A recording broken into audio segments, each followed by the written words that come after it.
I am so excited to talk to you guys about the awesome Gwent gameplay and the freaking phenomenal story found in Thronebreaker, The Witcher Tale. So let's go ahead and get started.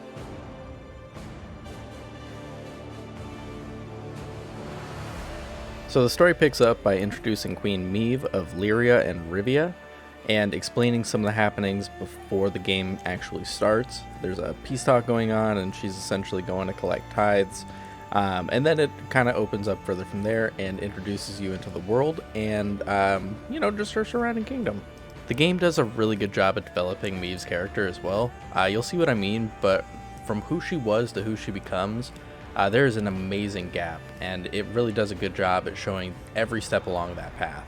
A big part of the reason that I'm so into this game right now, I think, is it just has to do with the fact that the game itself ties in all the core pillars of its gameplay loop so well together, and this is something that CD Projekt Red has done very, very well the entire time that they have been producing these games.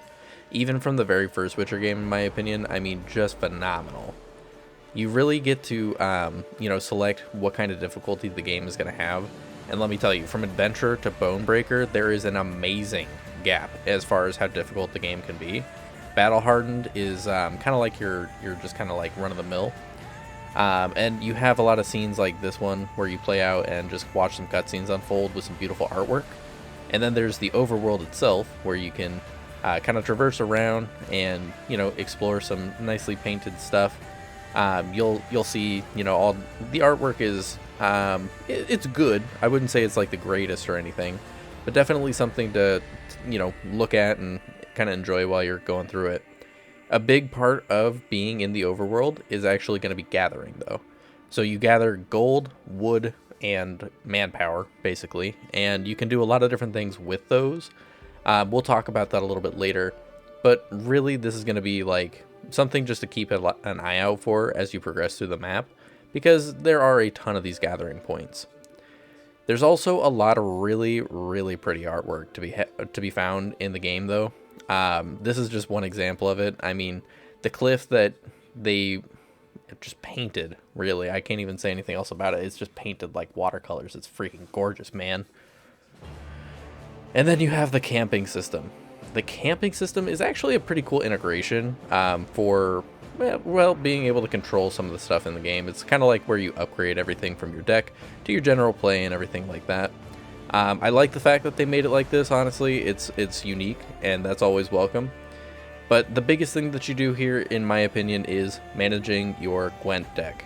Of course, Gwent is kind of like the big core pillar of the gameplay here, naturally. But with that being said, this is where you're going to unlock other cards, you're going to build your deck. This game really does give like an evolved form of Gwent, as opposed to what you may have found in The Witcher 3.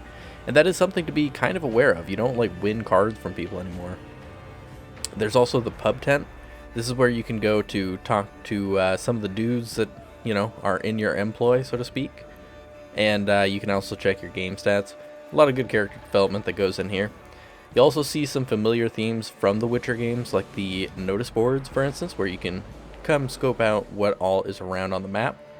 There will be a lot of interesting choices that you'll come across throughout the game as well, where, you'll immediately see the implications in some cases, and in other scenarios, you'll actually end up seeing those a little bit later on, but they always tie back in and really shove it in your faces in some cases. I was actually kind of amazed at some of the choices that I made and how they came back to bite me in the ass later. But yeah, the choices are definitely something to keep in mind. Like here you see that I basically had chose to make the peasants pay for harboring a fugitive. And so that, I ended up giving them some lashings, 20 for the men and 10 for the women. So hope y'all like it kinky. And then there is the combat, brother. Gwent itself, the beautiful core pillar of this gameplay loop that has got me so enthralled. And let me tell you, it's not just Gwent like you may have known it from The Witcher 3. This is going to be Gwent how it was meant to be. This is Gwent mixed with Magic the Gathering. They actually took out one of the rows too, which was kind of weird, and they changed some of the weather effects around. And a lot of the fights, or a lot of the Gwent battles rather, give you some different parameters. So it's not always just like a standard 1v1 match of Gwent.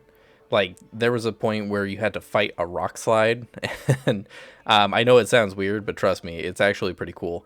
Like, it gives you a battle parameter that you have to adhere to in order to win, and they're referred to as puzzle battles. So the name really does suit it very well, in my opinion.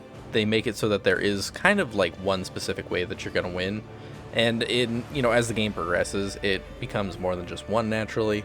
But for the first hour or so of the gameplay, you'll see what I'm talking about, guys. Like on this one, essentially the task was to have 3 rot fiends go down to 1 health apiece, and if you killed one of them, or by the end of your turn, by the end of the cards played, you didn't get all of them down to 1 HP, then at that point, you lost. The game is actually kind of punishing in that regard. Like, if you can't think critically, it will tell you, and it will make you try it again and again and again until you want to bash your head in.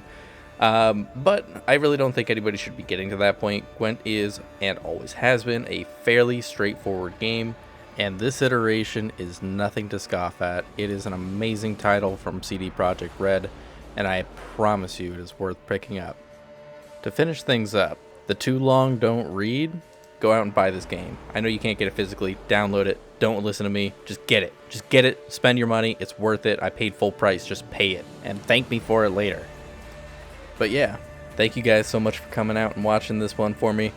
This is Dead Tengu. As always, like, subscribe, share, give notifications a whirl, comment on it. You know what to do, guys. Just show a brother some love. Thanks, Kate, bye.